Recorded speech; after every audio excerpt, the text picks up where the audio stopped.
మీకుండే ఎటువంటి గ్రహ బాధలైనా గృహ బాధలైనా శాశ్వత పరిష్కారం కోసం సంప్రదించండి శ్రీనివాస జ్యోతిషాలయ. సార్ నమస్తే.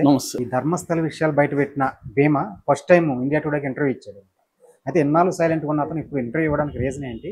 ఈ ఇంటర్వ్యూలో ఎటువంటి విషయాలు ప్రధానంగా ఏంటంటే ఇప్పటి వరకు భీమా ఎక్కడ మీడియాలో బయటకు వచ్చి ఆయన మాట్లాడింది లేదు. ఆయన ఇప్పటి వరకు ముసుగేసుకొని ఉన్నాడు, ఫేస్ కానీ చూపించలేదు. సో జూలై 4th ఆయన ఫస్ట్ వెళ్ళడమే ముసుగుతో పోలీస్ స్టేషన్కి, బెల్తంగడి పోలీస్ స్టేషన్కి వెళ్ళాడు. అక్కడ నుంచి కూడా ఆయన ఎప్పుడు కానీ ముసుగులోనే కనిపిస్తున్నాడు. తవ్వకాల దగ్గర కూడా అంత కంప్లీట్ ముసుగులో ఉన్నాడు. ఆయన సంప్రదించింది అనేక సార్లు మీడియా, కానీ ఎవరికి ఇంటర్వ్యూ లేదు. ఫస్ట్ టైం నిన్న ఇండియా టుడే విలేకరి సగై రాజ్ అని ఆయనకి దాదాపు 12 నిమిషాల సేపు కన్నడలో ఇంటర్వ్యూ ఇచ్చాడు. ఎందుకంటే ఆయనకి ఇంగ్లీష్ రాదు, నాకు కన్నడ వచ్చు కాబట్టి నేను మొత్తం చూశాను ఇంటర్వ్యూ. సో ఆయన దాదాపు 10 ప్రశ్నలకి ఆయన సమాధానం చెప్పాడు. ఈ జర్నలిస్టు 10 ప్రశ్నలు వారికి అడిగాడు ఆయన్ని. అది అందరికీ ఉన్న డౌట్లని ఈ జర్నలిస్ట్ అడిగాడు. సో ఆయన 10 ప్రశ్నలకు కూడా సమాధానం చెప్పాడు. ఇది సంచలనంగా మారింది. ఎందుకంటే అందులో ప్రధానంగా ఆయన ఫస్ట్ చెప్పింది ఏంటంటే, ఇప్పటి వరకు ఈయన అడిగిన ప్రశ్న ఏంటంటే, ఇప్పటి వరకు మీరు మొత్తం 13 మార్క్ చేసి 13 సైట్లు అయిపోయింది. 14, 15, 16 కూడా లేటెస్ట్ మార్క్ చేశారు.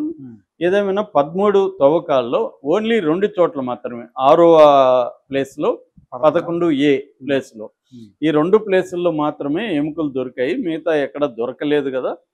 సో అసలు మీరు ఎన్ని శవాలను పూడ్చారు అని అడిగితే ఆయన ఏమన్నాడంటే, 13వ ప్లేస్లో, ఇప్పుడు 13వ ప్లేస్ అంటే చాలా రోజుల నుంచి 13వ ప్లేసు చర్చ జరుగుతుంది. నేను కూడా అనేకసార్లు చెప్పాను. 13వ ప్లేస్ ఏంటంటే బేసిక్గా అక్కడ ఎక్కువ పూడ్చానని అప్పుడే వార్తలు వచ్చాయి. అయితే ఈయన అఫిషియల్గా చెప్పలేదు. ఆ ప్లేస్లో ఈయన నిన్న చెప్పింది ఏంటంటే 70 నుంచి 80 శవాల్ని నేను 13వ ప్లేస్లో పూడ్చానని. అంటే ఒకే గుంతలో అని కాదు, ఆ ఏరియా మొత్తం, ఆ ఏరియాలో ఎక్కువ పూడ్చాడు. ఆ ఏరియాలో దాదాపు 70-80 శవాలని పూడ్చానని స్వయంగా భీమాని మీడియాతో ఫస్ట్ టైం చెప్పాడు. ఇప్పటి వరకు అంతా కూడా గెస్ వర్కే, ఎవరు కూడా సిట్ గాని అనౌన్స్ చేయలేదు, భీమా కూడా చెప్పలేదు మీడియాకి. మనం ఇప్పటి వరకు మాట్లాడుకున్నవన్నీ కూడా లోకల్గా అక్కడ ఉన్న మీడియా రకరకాల పద్ధతులు, రకరకాల సోర్సెస్ ఉంటాయి కాబట్టి ఆ సోర్సెస్ ద్వారా కలెక్ట్ చేసింది. డైరెక్ట్గా భీమానే పబ్లిక్గా ఆయన ఆయన నోటి వెంట వచ్చింది ఏంటంటే, నేను 70-80 అనేది ఆయన మాట్లాడిన, అంటే 70-80 శవాల్ని నేను ఇక్కడ పూడ్చాను అనేది చెప్తున్నాడు ఆయన. సో అది తవ్వడం కూడా కష్టంగా 4-5 రోజుల నుంచి ఇదే పనిలో ఉన్నారు. యాక్చువల్గా మంగళవారం ఈ GPR అనేది వచ్చింది, గ్రౌండ్ పెనిట్రేటింగ్ రాడార్ అనేది, ఒక డ్రోన్కి కట్టి దాన్ని ల్యాండ్ మీద తిప్పుతారనమాట. అది ఎలక్ట్రోమాగ్నెటిక్ సిగ్నల్స్ని లోపలికి పంపించి సబ్ సర్ఫేస్లో 1 మీటర్ నుంచి 100 మీటర్ల లోతుకు కూడా వెళ్ళగలదు. అది దాంట్లో మట్టి కాకుండా ఇంకేమైనా ఎలిమెంట్స్ ఉంటే దాన్ని డీటెయిల్స్ అది అందిస్తుంది.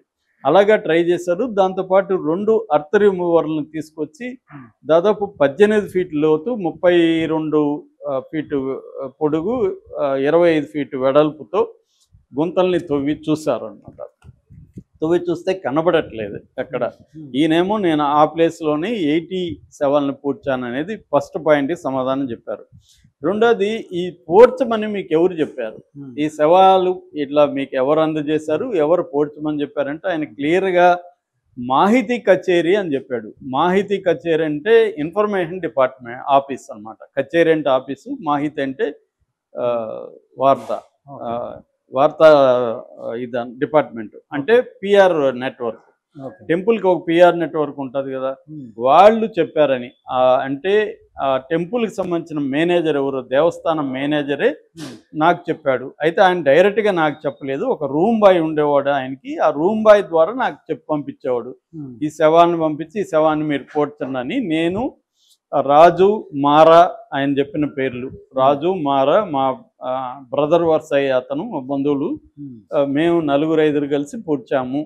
సో అనేది ఒక బాంబు పేల్చాడు. ఇప్పటి వరకు ఏంటంటే దేవస్థానం మీద డైరెక్ట్గా ఎవరు కూడా ఆరోపణ చేయలేదు, కానీ ఈయన ఓపెన్గా దేవస్థానానికి సంబంధించిన వాళ్ళే నాకు చేశారు అనేది రెండో దీంట్లో చెప్పలేదు. అంటే లోకల్ గవర్నమెంట్ చెప్పలేదు, పంచాయతీ చెప్పలేదు. మామూలుగా పంచాయతీకి సంబంధించిన ఉప సర్పంచి ఈ మధ్య ఆయన మీడియాకి రావట్లేదు కానీ బిగినింగ్లో విపరీతంగా వచ్చాడు శ్రీనివాసరావు.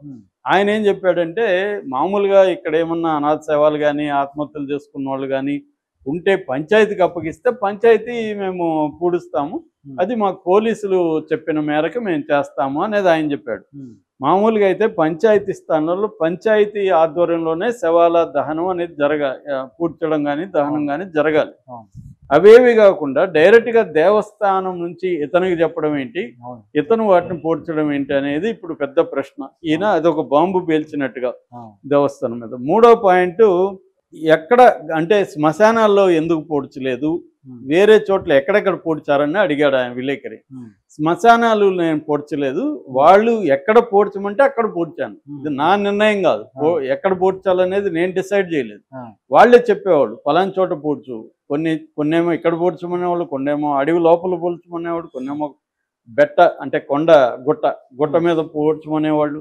అలాగా వాళ్ళు ఎక్కడ పూడ్చమని చెప్పితే నేను అక్కడ పూడ్చాను. ఎక్కువ భాగం ఈ నేత్రావతి నది స్నానఘట్టం దగ్గరలోనే ఎక్కువ పూడ్చానని చెప్తున్నాడు.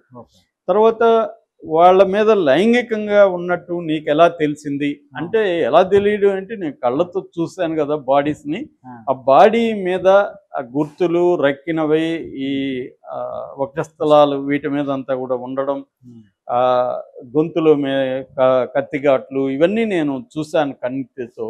దీన్ని ఎవరు డాక్టర్ సర్టిఫికేట్ ఇంకోటి ఎవరు చేయలేదు, నేను చూసిందే నేను చెప్తున్నాను అనేది ఆయన చూశాడు.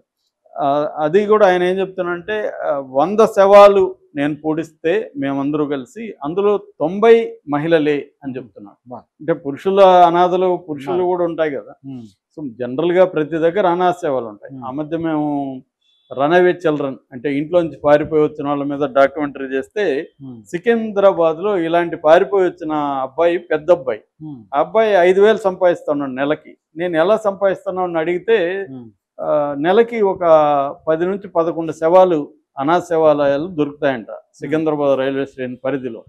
పోలీసులు ఇతనికి ఇచ్చి దీన్ని పూడ్చమంటారు, ఇచ్చేదానికి ఒక శవానికి 500 తీసుకుంటున్నాను సార్ అని చెప్పాడు అతను. పోలీసులు 500 ఇస్తారు ఈ అబ్బాయికి. అలాగా నేను 5,000 నెలకు సంపాదిస్తున్నాను అని చెప్పి అబ్బాయి నాకు చెప్పాను. ఆ ఇంటర్వ్యూ డాక్యుమెంటరీలో కూడా ఉంది. అది ఎప్పుడు ఇది 2011లో నేను తీసింది, యూట్యూబ్లో ఉంది ఆ డాక్యుమెంటరీ, ప్లాట్ఫామ్ నెంబర్ 8 అని. అలాగే అనాథ సేవాలయాలు ఉండడం, అనాథ సేవలను డిస్పోజ్ చేయడం ఏమంటే ఇక్కడ ఉంటే జిహెచ్ఎంసి పోలీసులు కలిసి చేస్తారు, మామూలుగా అయితే లోకల్గా అయితే గ్రామ పంచాయతీ కలిసి చేస్తారు. కానీ ఇక్కడ అవేమీ జరగలేదు. ఇక 5వ పాయింట్, నీకు ఎవరు బెదిరించారు నిన్ను ఇవి చేయకపోతే నీ అంతు చూస్తామంటే సూపర్వైజర్లు బెదిరించారు. వీళ్ళది వచ్చి ఏంటి, స్కావెంజింగ్ పారిశుద్ధ కార్మికులు.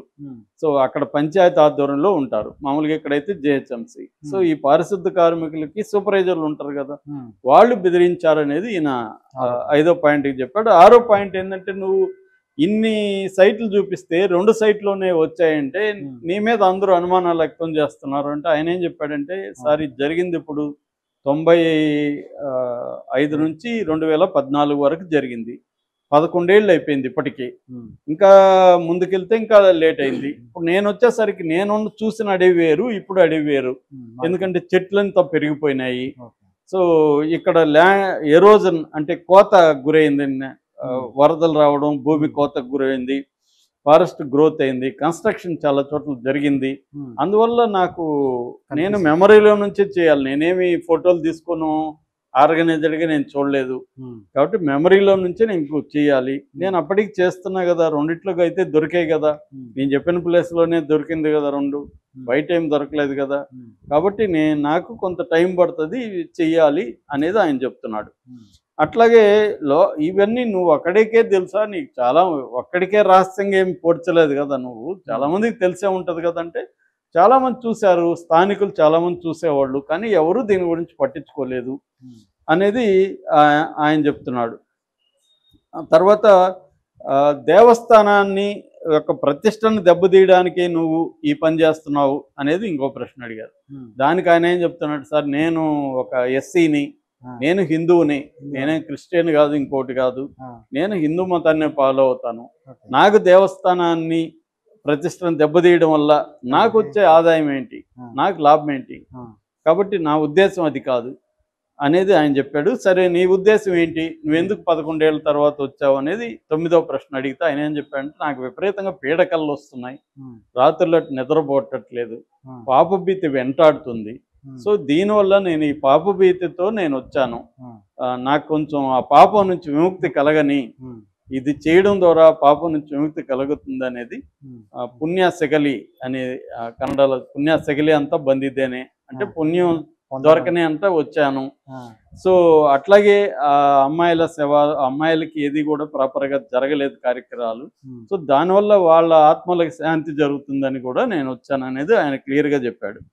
ఇక 10వ ప్రశ్న, సిట్టు ఎలా చూస్తుంది నీ విషయంలో అని అడిగితే, నేను సిట్టును నమ్ముతున్నాను సార్, సిట్టు న్యాయం చేస్తున్నాను నేను నమ్ముతున్నా, కానీ సిట్టు అయితే నన్ను నమ్మట్లేదు అనేది ఆయన చెప్పాడు.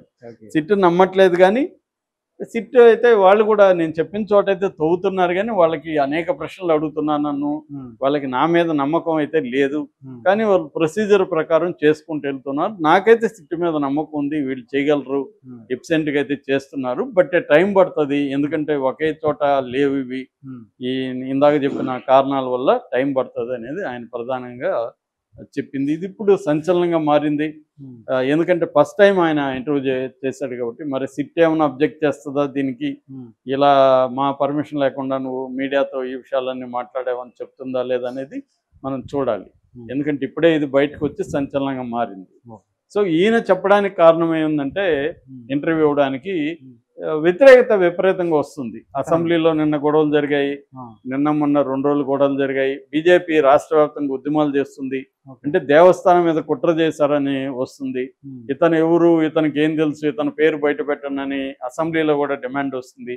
అందుకని అతను తన వెర్షన్ వినిపించాలని లాయర్ల సలహా మేరకు తన వెర్షన్ ఏంటో డైరెక్ట్గా చెప్దామని అనుకొని, అందరు మీడియాతో మళ్ళీ గందరగోళం అవుతుందని, ఒక ఇండియా టుడే అయితే కొంత బ్యాలెన్స్గా ఉంటుందని దాన్ని ఎంచుకొని చెప్పినట్టుగా మనకు అర్థమవుతుంది. Thank you sir. Thank you.